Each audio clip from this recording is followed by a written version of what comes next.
चरणों की DJ Bapi two side number 4 হলো মানে ওগো রাধে তোমার চরণে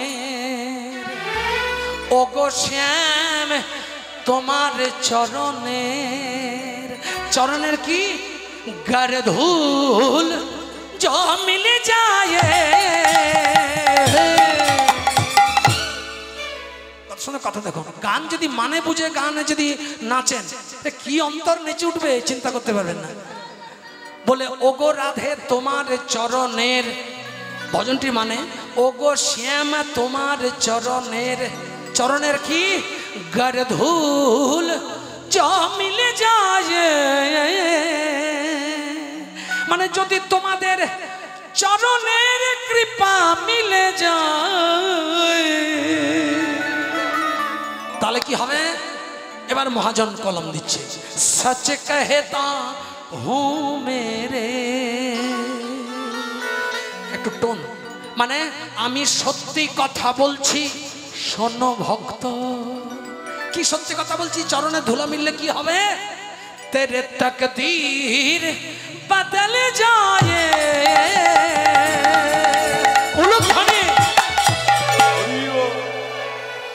বলে যদি তোমার চরণের ধুলার আধার মিলে যায় তাহলে তোমার তকদিরটা মানে ভাগ্যটাই বদলে যাবে তাই প্রেম সে হাত তুলে তাকে ডাকো রাধে রাধে রাধে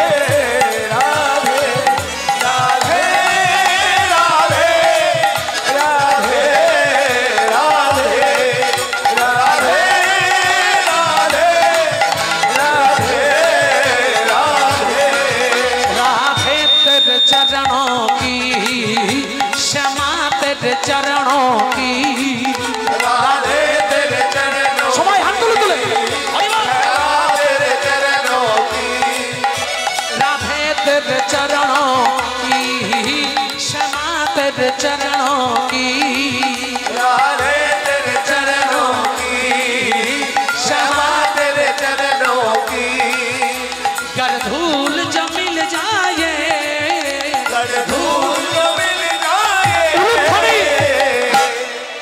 सच कहता हूँ मेरे सच कहता हूँ मेरे सच कहता हूँ मेरे सच कहता हूँ तेरे तकदीर बदल जाए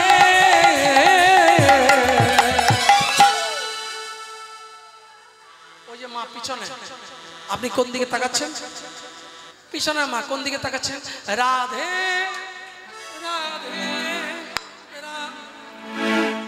রাধে কেন করছেন এমনি বলছে আমি করছি না বাবা আমি রাধারানীর ভজন করতে গিয়েই আমার হয়ে যাচ্ছে এটা তাহলে এটা যখন হয়ে যাচ্ছে তাহলে রাধারানীকে একবার বলুন কি বলবেন ये मन बड़ा चंचल है ये मन बड़ा चंचल है हरि हरि मन बड़ा चंचल है कैसे तेरा भजन करूं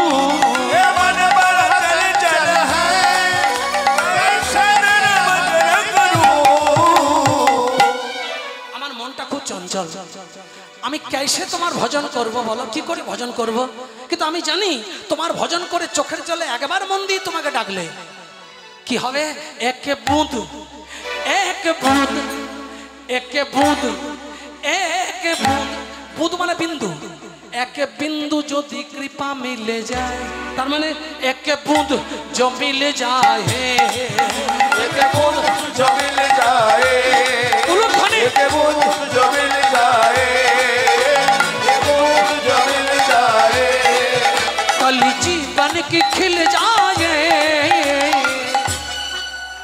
ভজন এমন জিনিস শুধু সুরে নাচলে হবে না কথাটার মানে বুঝতে হবে বলছে একে বুঁদ जो मिल जाए মানে এক বিন্দু কৃপা যদি রাধে তোমার মিলে যায় আমার প্রতি তাহলে কি হবে আমার কৃপা মিললে কি হবে कली जीवन की खिल जाए कली মানে ফুলের কড়ি আমার শরীরে ফুলের কড়ি কোনটা চৈতন্য তাই চৈতন্য রূপী পুষ্পটা যখন খিলে যাবে মানে ফুটে যাবে